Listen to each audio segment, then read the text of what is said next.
élèves, on va commencer notre étude complète de la fonction. Alors, on a pris la fonction irrationnelle, f de x égale racine de x plus 1 moins 1 sur x plus 1. Donc, on va faire une étude complète jusqu'à la construction de la courbe. Comme vous voyez, on a 5 questions. Le domaine, limite aux bornes, f', tableau de variation, branche infinie, équation de la tangente, et après la construction, et finalement le nombre de solutions d'une équation paramétrique, c'est-à-dire d'après la courbe. Alors, on commence. Alors, f de x, c'est racine de x plus 1 moins 1 sur x plus 1. La question 1, c'est déterminer le domaine de définition. Alors, voyez le domaine de définition, l'ensemble des x appartiennent à R. F de x existe si et seulement si ce qui est à l'intérieur de la racine qui est x plus 1 doit être positif ou nul. Et comme x plus 1 est au dénominateur, alors il est différent de 0. Les deux conditions nous donnent x plus 1 strictement positif, c'est-à-dire x plus grand strictement que moins 1. D'où le domaine, c'est moins 1 plus l'infini.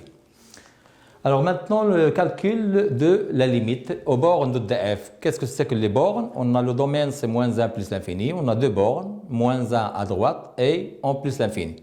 En effet. Alors, premièrement, la limite en moins 1 à droite. On note x tend vers moins 1 plus ou bien x tend vers moins 1 avec x plus grand que moins 1. Égale limite de racine de x plus 1 moins 1 sur x plus 1. Vous voyez directement, j'ai mis moins l'infini. Pourquoi? Il n'y a pas de forme indéterminée. Alors, la limite du numérateur, racine de x plus 1 moins 1, je remplace x par moins 1, ça donne 0, moins 1, c'est moins 1, qui est négatif. Et la limite de x plus 1 en moins 1, c'est 0, puisque moins 1 à droite, donc à droite de moins 1, x plus 1, elle est positive. Donc, finalement, la forme moins 1 sur 0 plus, qui nous donne moins l'infini. Alors, maintenant, la limite en plus l'infini. Alors, limite plus l'infini, on a décomposé, vous voyez que j'ai décomposé la fonction, racine de x plus 1 sur x plus 1, moins 1 sur x plus 1, comme ça pour faciliter le calcul. Et racine de x plus 1 sur x plus 1, c'est racine, je peux mettre x plus 1, c'est racine de x plus 1 au carré. Comme ça, je peux simplifier par racine de x plus 1 et j'obtiens limite 1 sur racine de x plus 1 moins 1 sur x plus 1. Or, la limite de racine de x plus 1 et la limite de x plus 1 en plus l'infini, c'est plus l'infini. Donc, la limite de l'inverse, 1 sur racine de x plus 1, c'est 0. De même, la limite de 1 sur x plus 1 en plus l'infini, c'est 0. Résultat final, la limite en plus l'infini égale 0. Alors maintenant, troisième question, démontrer que f' de x égale 3 moins x sur 2 facteur de x plus 1 au carré, facteur de 2 plus racine de x plus 1. En effet, d'abord, f est dérivable sur moins 1 plus l'infini. Et pour tout x appartiennent à moins 1 plus l'infini, on a les étapes suivantes. Alors, on a 7 étapes. Alors, la première étape, j'ai utilisé u sur v. La dérivée de u sur v, c'est u'v moins uv' sur v carré. Donc, racine de x plus 1 prime, que vous voyez la fonction, c'est racine de x plus 1 moins 1 sur x plus 1. Donc, la dérivée de racine de x plus 1, c'est 1 sur 2 racine de x plus 1. Qu'est-ce que j'ai utilisé comme formule? La dérivée de racine de u, c'est u' sur 2 racine de u. Alors, u, pour nous, u c'est x plus 1. Prime. Donc, 1 sur 2 racine de x plus 1 fois x plus 1, qui est v, moins u, v'. U, c'est racine de x plus 1 moins 1, et v, c'est x plus 1. Et la dérivée de x plus 1, c'est 1. L'étape sur, bien sûr, x plus 1 au carré, toujours le dénominateur u sur v au carré. L'étape 2, simplification du calcul. Alors, vous voyez x plus 1 sur racine de x plus 1 dans l'étape 1, j'ai simplifié par racine de x plus 1. Alors, il reste racine de x plus 1 sur 2, moins, entre parenthèses, racine de x plus 1 moins 1, fois 1, donc ça s'en va. Alors maintenant, j'ai réduit le passage 3, alors l'étape 3, j'ai réduit même dénominateur 2 et je fais 2 au dénominateur. 2 facteur de x plus 1 et j'ai multiplié 2 par facteur de racine de x plus 1 moins 1, comme vous voyez. L'étape 4, j'ai développé moins 2 racines, facteur de racine de x plus 1 moins 1, nous donne moins 2 racine de x plus 1, moins 2 avec moins 1, c'est plus 2. Or, racine de x plus 1 moins 2 racine de x plus 1, c'est moins racine de x plus 1, plus 2, c'est l'étape 5. Alors, l'étape 6, vous voyez, j'ai multiplié par le conjugué de numérateur. Pourquoi j'ai multiplié par le conjugué de numérateur? Pour que le signe doit être bien visible. Le conjugué de 2 moins racine de x plus 1, c'est 2 plus racine de x plus 1, comme vous voyez. Lorsque je multiplie par le conjugué, je multiplie par le conjugué en haut et en bas. 2 moins racine de x plus 1, facteur de 2 plus racine de x plus 1, c'est une identité remarquable. A moins b facteur de a plus b, qui est égal à a carré moins b carré. D'où 2 au carré, c'est 4. Racine de x plus 1 au carré, c'est x plus 1. Et la dernière étape, c'est notre étape 7. 4 moins x moins 1, 4 moins 1, c'est 3 moins x. D'où f' de x égale la formule demandée. Alors maintenant, le tableau de variation. Vous voyez que le signe de f' de x est celui de 3 moins x car le dénominateur est strictement positif. Donc, au 3 moins x, il s'annule en 3. Et 3 moins x égale 0, c'est seulement ici x égale 3. D'où le tableau de variation. Comme vous voyez, le signe de f' est celui de 3 moins x, alors le tableau de variation est le suivant. Toujours dans le tableau, je mets moins 1 plus l'infini qui est le domaine. Vous voyez qu'on a 2 barres là. Pourquoi 2 barres? Parce que la fonction n'est pas définie en moins 1 à droite. De même f' aussi. Et j'ai mis 3. Pourquoi? On a dit que le signe de f' de x est celui de 3 moins x qui s'annule en 3. Et s'annule, je mets un 0 là. Un 0. 3 moins x, signe de ax plus b, signe de a à droite. A pour nous, c'est moins 1, donc négatif. Et là, signe contraire, c'est plus. Lorsqu'on a plus, la fonction elle est croissante. Et lorsqu'on a moins, la fonction elle est décroissante. Et tableau de variation, il faut compléter aussi les images et les limites. La limite moins 1 plus, à droite, c'est moins l'infini. Et la limite en plus l'infini, c'est 0. Voilà, vous voyez un quart. Un quart, c'est l'image de 3 dans la fonction f. J'ai remplacé x par un quart, c'est-à-dire, j'ai remplacé x par 3 dans f, c'est-à-dire f de 3, qui est égal à un quart. Maintenant, la quatrième question, c'est étude des branches infinies de la courbe CF. Alors, on a 2 branches infinies. En moins 1 à droite et en plus l'infini. Alors, d'après ce qui précède, on a calculé ou bien montré que la limite en moins 1 moins qui est égale à moins 1 plus qui est égal à moins l'infini. X tend vers moins 1 plus égale moins l'infini. L'interprétation géométrique, la courbe, admet une asymptote verticale d'équation x égale moins 1. D'après le cours, si la limite x tend vers a de f de x égale l'infini, plus ou moins, alors la droite d'équation x égale a est une asymptote verticale à la courbe CF. Maintenant, voyons l'autre branche. On a, d'après toujours ce qui précède, la limite en plus l'infini égale 0. L'interprétation géométrique, c'est la courbe admet une asymptote horizontale d'équation y égale 0, mais au voisinage de plus l'infini. D'après aussi les branches infinies, le cours, la limite, si la limite x tend vers plus ou moins l'infini de f de x égale a, alors la courbe CF admet une asymptote horizontale d'équation y égale a au voisinage de plus l'infini ou bien moins l'infini. Pour nous, c'est plus l'infini. Alors maintenant, l'équation de la tangente. L'équation de la tangente en A, en général, c'est y égale f' de A, facteur de x moins a plus f de a.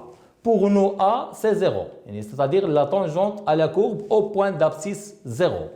Y égale f' de 0, facteur de x moins 0 plus f de 0. Or, f' de 0, d'après la fonction f' de x, alors je remplace x par 0 dans f' de x, et je trouve un demi.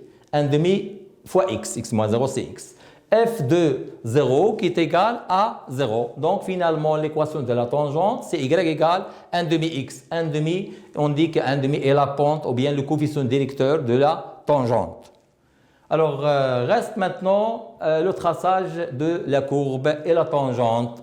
Le traçage Donc, j'ai pris, comme pour tracer cette courbe, j'ai pris un logiciel qui s'appelle GeoGebra. Donc, on va expliquer les étapes pour arriver à la fin, à la courbe finale.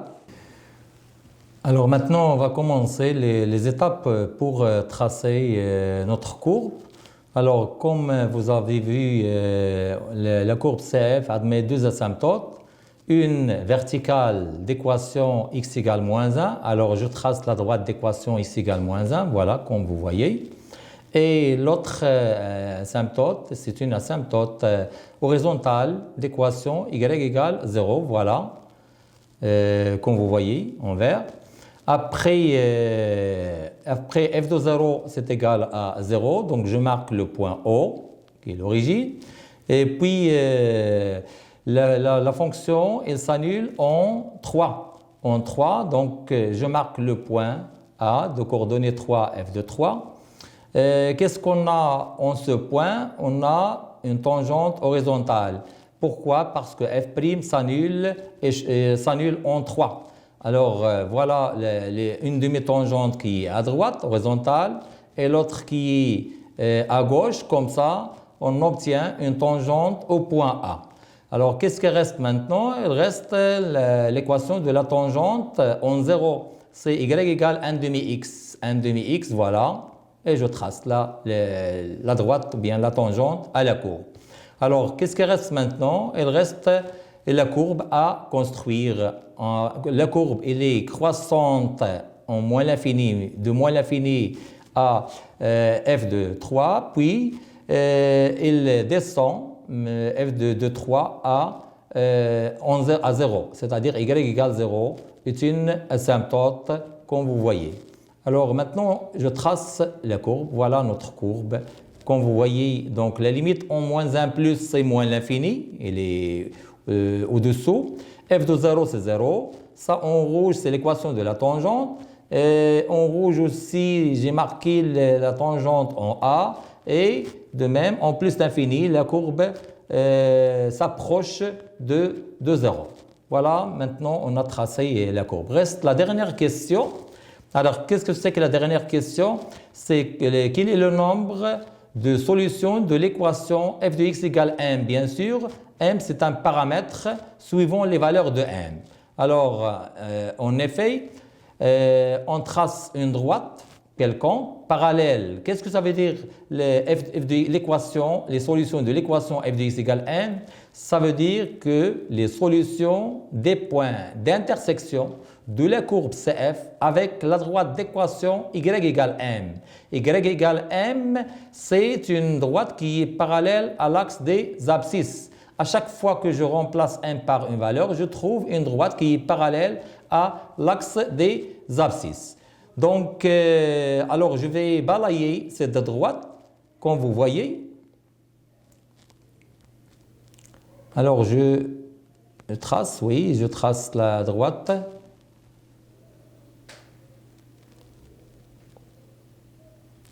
Alors maintenant,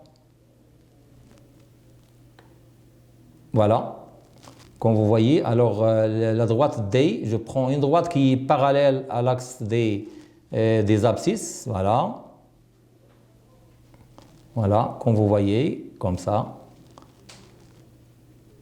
Alors maintenant, revenons à notre question. Notre question, c'est combien, ou bien quel est le nombre de solutions de l'équation f de x égale m, c'est-à-dire quel est le nombre de points où la droite, cette droite qui est parallèle à l'axe des abscisses, va couper la courbe. Comme vous voyez, alors si m appartient à l'axe des ordonnées, alors m varie de moins l'infini à 0, voilà, jusqu'à 0.